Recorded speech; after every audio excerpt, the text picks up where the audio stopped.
I'm Dr. Lindsay Doe, and this is Sexplanations.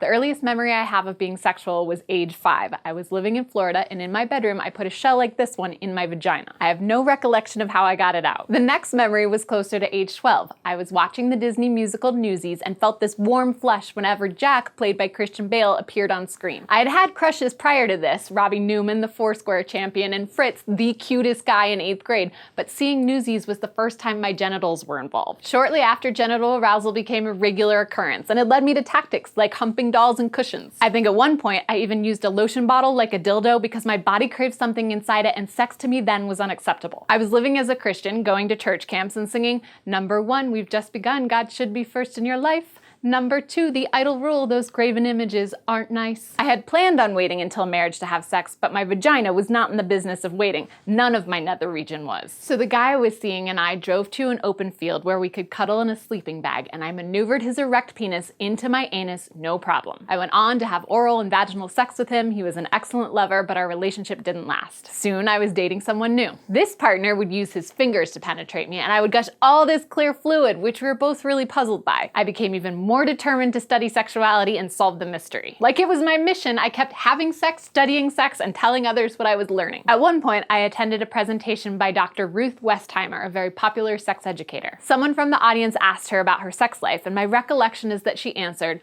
"The shoemaker's husband has no shoes," which we were to interpret as the sex expert's husband has no sex. I was working toward becoming a sexologist like Dr. Ruth, but right then and there, I silently declared I was not going to be like her. In my case, the shoemaker and the shoemaker's partners would have the finest shoes. It was working well. I dated 2 guys from work, I tried out a one-night stand, and later fell in love. I got the orgasm thing down, I learned a lot about different body types and shapes and sizes, what I was and wasn't into, and I'm grateful for those times. I'm not grateful for when my amazing sex streak came to a halt. I was fooling around with a new partner, having sex that was really passionate, but over time became really excruciating. The 6 gynecologists I went to couldn't figure out why. I described it to them as a burning torch going inside of me or a jagged sword, but none of them made a diagnosis. No infections, no allergies, no endometriosis. This was probably the saddest, most confusing my sex life has felt. But a year later, I found resolve. I sat down with someone who talked me through my sexuality and learned about dyspareunia, the clinical term for pain during intercourse. Basically, I wasn't taking care of myself in what had become an abusive relationship, and my vagina put up its guard for all of me. It tried signaling with pain, this person isn't safe,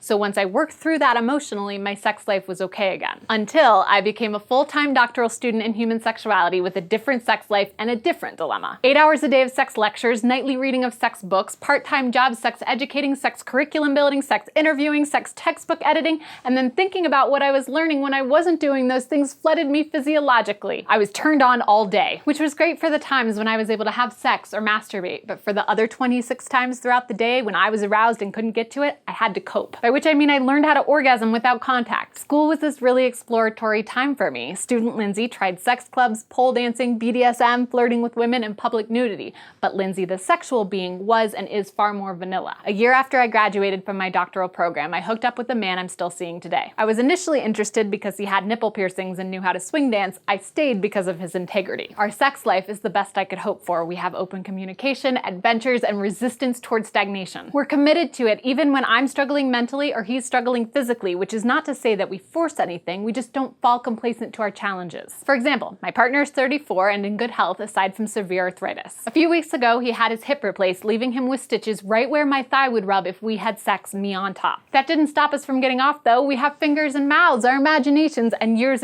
of practice. And now my sex life is the way I want it to be. It's playful and challenging and unfinished. It's something I can learn from, and it's something I can apply my lessons to. And hopefully it'll stay this way. Stay curious.